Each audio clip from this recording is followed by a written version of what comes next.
Em uma cama do Hospital de Caridade, em Florianópolis, por meio de sinais, um jornalista baleado pede aos filhos lápis e papel. Cláudio, com 14 anos, e Paulo, com 12, não imaginam a missão que estão prestes a receber. Crispim Mira não pode falar. 2 dias antes, na sede do jornal Folha Nova, foi surrado e levou um tiro na boca. O motivo da violência é uma série de artigos em que denuncia o desvio de verbas e nepotismo em uma repartição pública federal situada em Florianópolis. No bilhete, o jornalista pede vingança, não com ódio, e sim com sabedoria. Quero que sigam a mesma orientação que dei à Folha, não se afastando nunca da linha que tracei, e propugnando sempre pela verdade e pela justiça.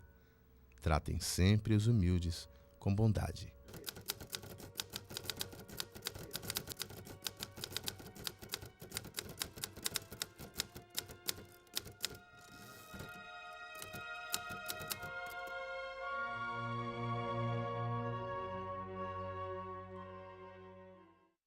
O ano é 1927.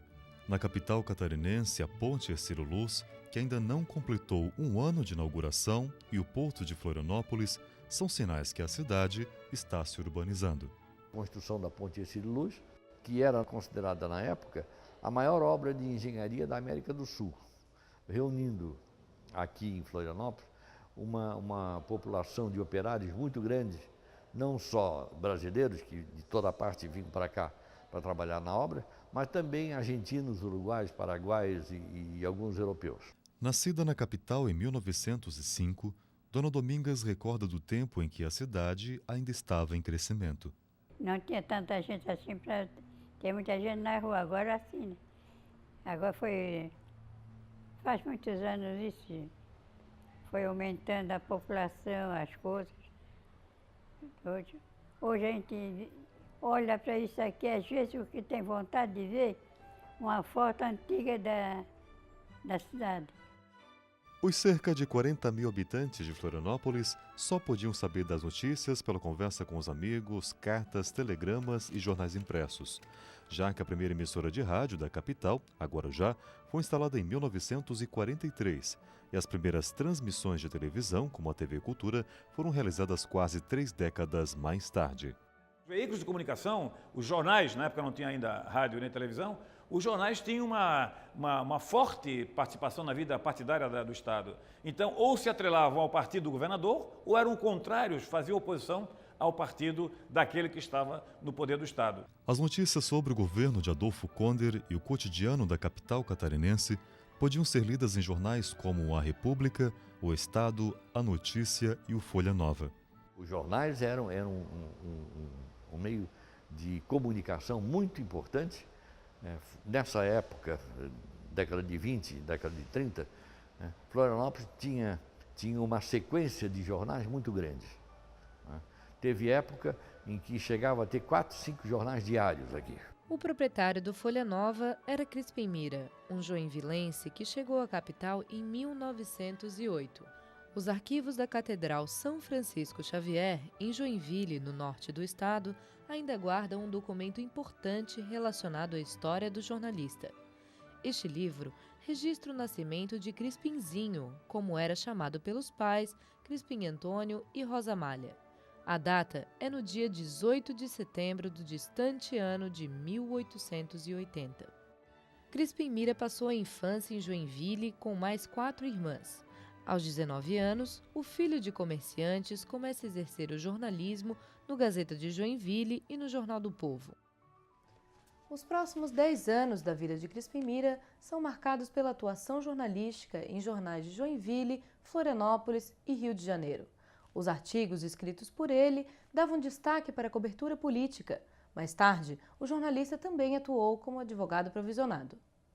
O advogado provisionado era, por assim dizer, credenciado pelo Tribunal de Justiça para exercer a profissão em determinada comarca ou em determinada região, mas de uma forma bastante limitada. Mas ele se revelou um grande advogado. Enéas Atanásio diz que Crispim Mira também tinha vocação literária. No livro Jornalista por Ideal, Atanásio analisa as obras publicadas pelo jornalista. Mas para o escritor, apesar do bom desempenho na literatura e na carreira jurídica, Crispim Mira se dedicava mais à imprensa. Falava com facilidade, escrevia bem, poderia ter o maior sucesso na profissão de advogado. Mas, na verdade, o seu ideal, o seu objetivo era o jornalismo. Ele era, como eu digo no meu livro, um jornalista por ideal. Em 1909, Crispim Mira, então com 29 anos, casou com Olindina Mendonça na Catedral de Florianópolis e fundou o Folha do Comércio. Nele, o jornalista tinha várias funções. Como ele fundou o jornal, ele era uma espécie de, ao mesmo tempo, repórter, editor, diretor e comentarista. Edmundo Vegini, que estuda a vida de Crispim Mira há mais de 30 anos, aponta que no Folha do Comércio o jornalista ampliou o foco de atuação. Com a fundação da Folha do Comércio, então o Crispim ele se retira, digamos, da atividade meramente política e entra numa fase que é a dele, né? Mas antes também já fazia isso aí. Uma fase de crítica social. No Folha do Comércio, Crispim Mira iniciou uma série de artigos que apontavam irregularidades no porto da capital. O porto foi um dos motivos que desencadeou o crescimento comercial da cidade e há alguns anos não havia melhorias na estrutura. A Baía Norte era pouco profunda, então houve um projeto para aumentar o calado, para permitir a entrada de navios um pouco maiores. Mas nesses artigos ele então fala que, depois de 40 anos de trabalho, havia tirado apenas 5 centímetros de profundidade. O que significa que a companhia simplesmente era ineficiente e não estava trabalhando. Quanto a material, era constituído por ferro velho, enferrujado, máquinas desmontadas, quebradas, apodrecidas, imprestáveis. Tudo estava em ruínas, escandalosamente inutilizado por falta de uso e trato. Nessa época, Crispim Mira se divide entre a direção do Folha do Comércio e o trabalho por uma companhia de seguros de vida no Rio de Janeiro. Lá, tem a chance de acompanhar de perto o mandato de Hercílio Luz no Senado. Joinville e Florianópolis foram endereços de Crispim Mira nos anos seguintes, e a relação dele com Hercílio Luz se torna cada vez mais forte. O Hercílio Luz, sem o Crispim Mira, ele não teria sido o que ele foi. E ele conseguiu destronar os detentores do Partido Republicano Catarinense, na época o Gustavo Richard, por causa do trabalho de Crispim Mira. Mas o Crispim Mira também não teria sido o que ele foi sem o Hercílio Luz. Por quê? Porque o Hercílio Luz, como governador, abriu as portas para o Crispim Mira para ambientes onde ele jamais teria penetrado.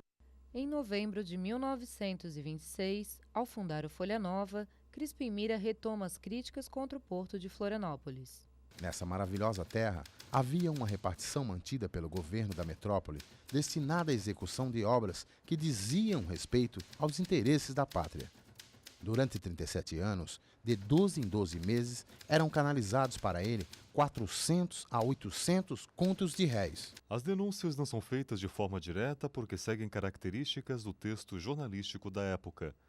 Este professor de linguística da Universidade Federal de Santa Catarina aponta que o texto escrito na década de 20 tinha padrões diferentes dos atuais. Uma linguagem muito rebuscada, uma linguagem coberta de adjetivos, de qualificações. Eu diria que a gente nem tem uma linguagem especificamente jornalística nessa época, né?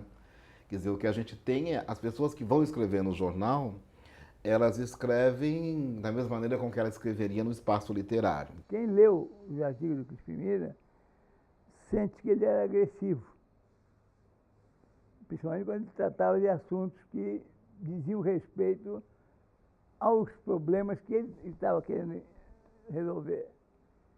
Porque há um jornalismo de agressividade e há um jornalismo de contemporização. Crispim Mira é um homem de convicções muito firmes em relação à honestidade, à moral. O tema que continua também atual até hoje.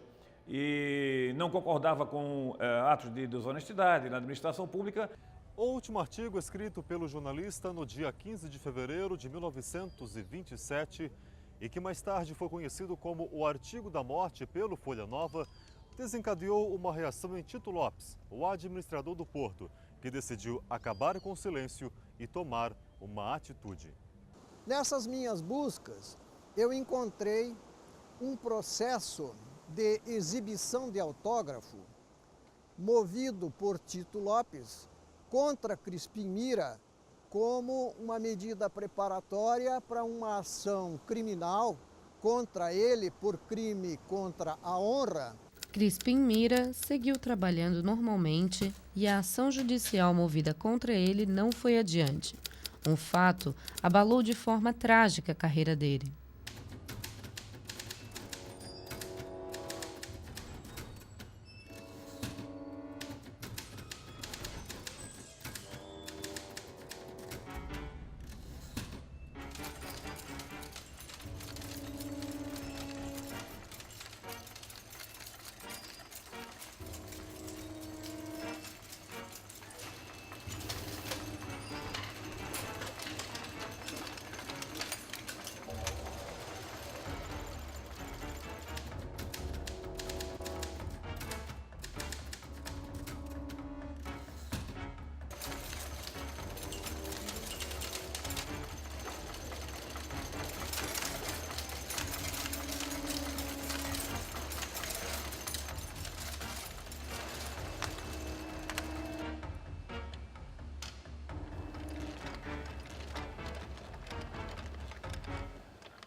Calma, filho. O que foi que houve? O que vocês querem aqui, hein? Calma que o negócio é contigo. Crispim Mira, agora tu vai aprender a ficar com a cobra manchada, seu corrupto. Vai, tamanho de quem aqui, seu filho?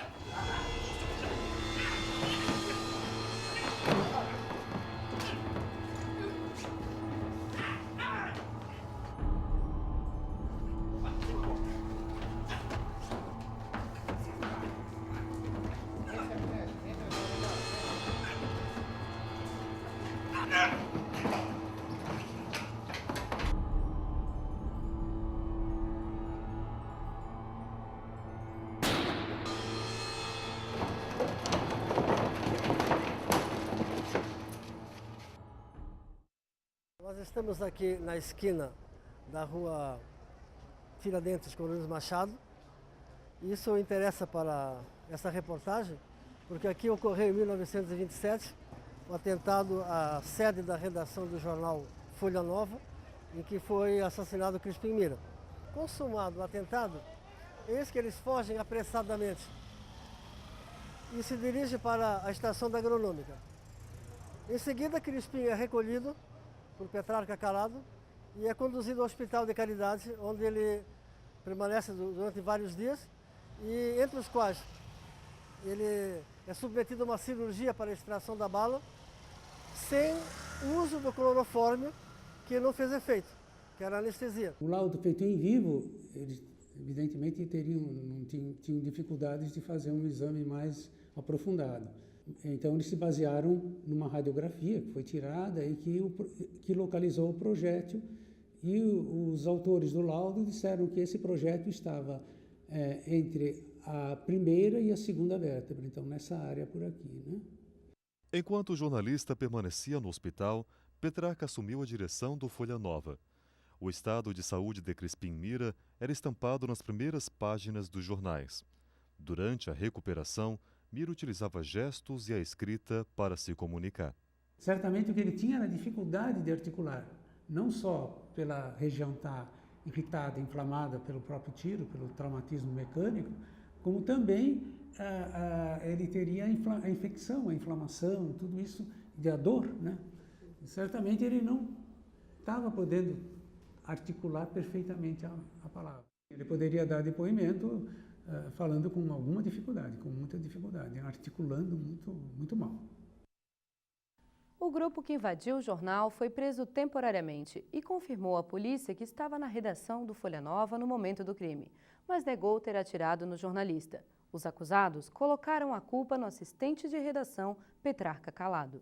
Apesar de eu ter nascido 10 anos e pouco depois da morte do Crispim Mira, eu sempre escutei a minha mãe falar. O doutor Tito Lopes ficou muito triste, estava acabrunhado, estava triste. E os filhos, então, resolveram ir na redação dessa Folha Nova, né? Chegando, e foram com chicotes, isso a minha mãe dizia que realmente era verdade. E lá eles derrubaram e quebraram algumas coisas, e conta a minha mãe que surgiu um tiro, não se sabe de onde. Então, mas que não foi do Aécio. Regina Bucão Viana é neta de Henrique Hope Júnior, o advogado de defesa e sobrinha de Aécio Lopes, o principal acusado. Ela relembra episódios importantes que antecederam o dia 17 de fevereiro de 1927.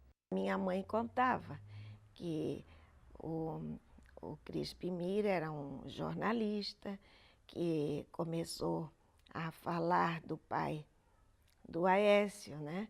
E eles, como filhos, sabiam quem era o pai, que era um homem direito, um homem correto.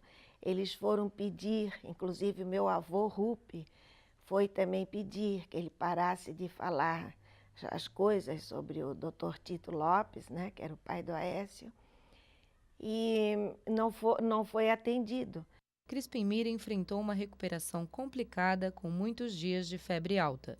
Amigos e até pessoas desconhecidas enviaram telegramas de solidariedade ao jornalista.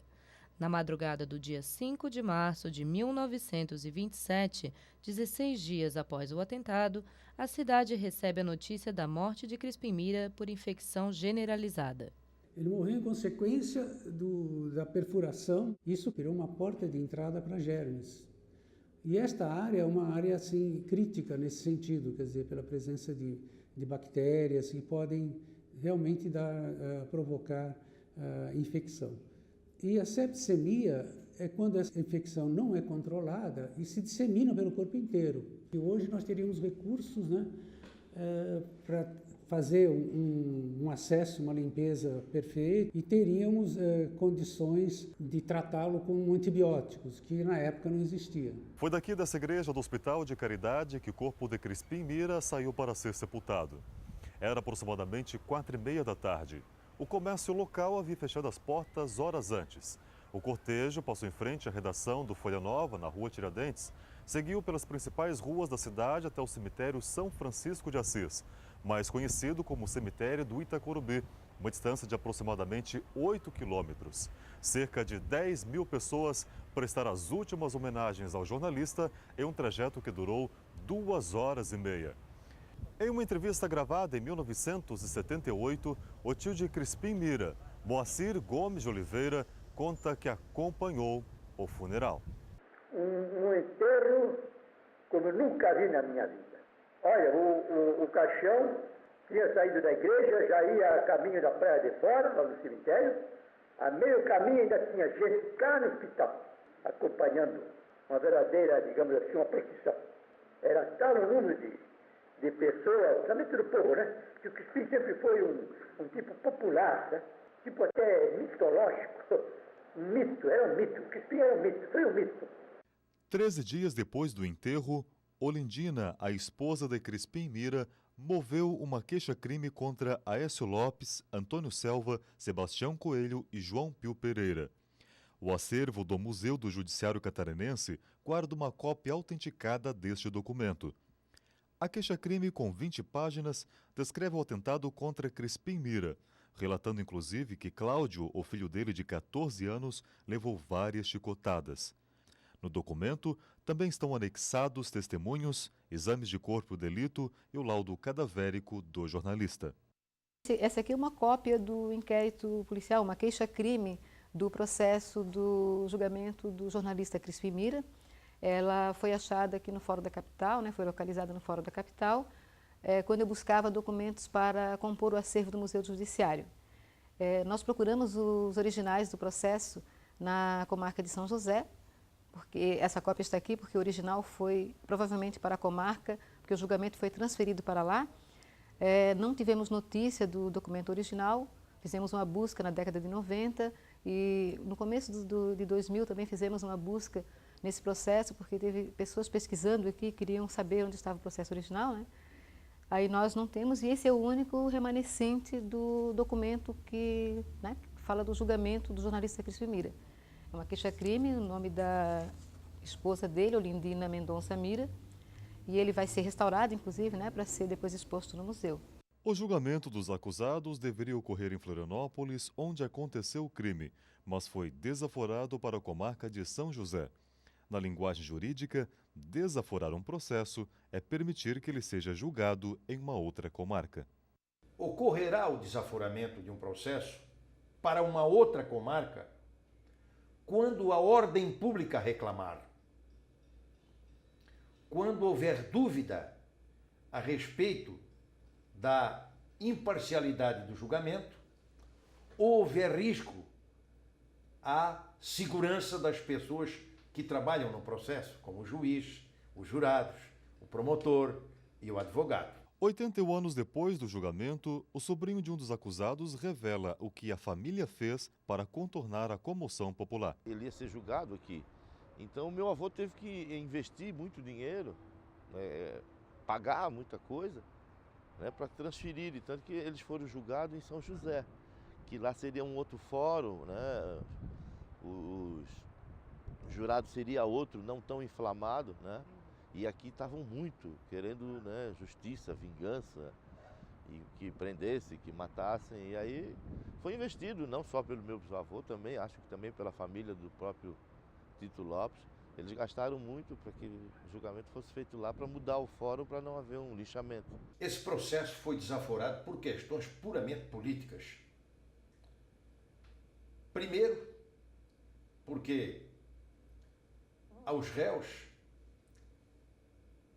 foram dadas algumas regalias que na época eram impossíveis, porque todo réu que cometia um crime permaneceria imediatamente preso até o dia do seu julgamento. E neste caso, como se tem notícia pelos jornais, foi desocupada a sala da justiça do alistamento militar de São José, e eles foram transferidos para aquela sala, aonde, diz o jornal, para gozar das delícias do Estado-Maior. O Tribunal do Júri foi instalado em 27 de setembro do mesmo ano. Todos os acusados foram absolvidos. Do ponto de vista estritamente jurídico, não foi uma decisão correta, uma decisão perfeita e em consonância com as provas que se encontravam nos autos. Hoje, muito mais vale a vontade do julgador, do juiz, do que o próprio espírito da lei. O meu avô Rupi foi o advogado de defesa. Se ele não tivesse certeza da inocência, do Aécio, que eu não conheci só por nome, eu acho que ele não teria sido advogado de defesa. Isso eu tenho certeza. Nas minhas buscas, é natural que eu tenha procurado o processo a que foram submetidos os agressores de Crispim Mira, mas não o encontrei. E fui informado de que esses autos haviam desaparecido e se encontravam em local incerto. Processo não se pode extraviar. Processo tem que ser hermeticamente guardado, hermeticamente fechado nos nossos arquivos. Mas saber que a justiça extravia os seus julgados é uma coisa profundamente lamentável, profundamente triste, porque a justiça é, dos três poderes, o que guarda a segurança do cidadão. O meu avô Rupp tinha tudo catalogado, os processos, toda a vida, tudo que ele fez estava ali catalogado direitinho. Mas, infelizmente, quando a minha avó faleceu, a casa ficou uns dias sem vigia, que o vigia adoeceu, e entrou ladrão e queimaram. A opinião pública, principalmente de Florianópolis, se dividiu em relação ao atentado sofrido por Crispim Mira. O povo fica sempre do lado, né, do coitado. Ah, coitado, mataram. Hoje ele até tem rua com o nome, mas ele era tido como a imprensa marrom, não era um grande jornalista, não. Quando eu solicitava que me fornecessem provas, elementos desses possíveis atos negativos, essas provas nunca apareciam, nunca vieram, nunca chegaram às minhas mãos. De modo que eu não tenho por que mudar o meu modo de encarar essa figura tão brilhante de jornalista e advogado. Crispim Mira nunca saiu de uma postura ética. Nunca ofendeu ninguém. Dizia coisas assim, né, mas não a pessoa, ao comportamento. Ele é profundamente crítico. Então, ele não admite que na sociedade haja alguém se beneficiando às custas dos outros. Crispim Mira é um homem que tem ideias, ele tem pensamento, ele tem uma unidade perfeita no pensamento, que é o único. Crispim Mira foi o primeiro jornalista a ser assassinado em Santa Catarina. Pouco ainda se sabe sobre ele, porque a bibliografia é escassa e as contradições são muitas. Na época, era conhecido como fiscal da coisa pública. Hoje, 8 décadas mais tarde, é patrono da cadeira número 5 da Academia Catarinense de Letras. Com 26 anos de carreira jornalística, Crispim Mira era odiado e admirado pelos artigos que escrevia. O artigo da morte foi apenas um deles.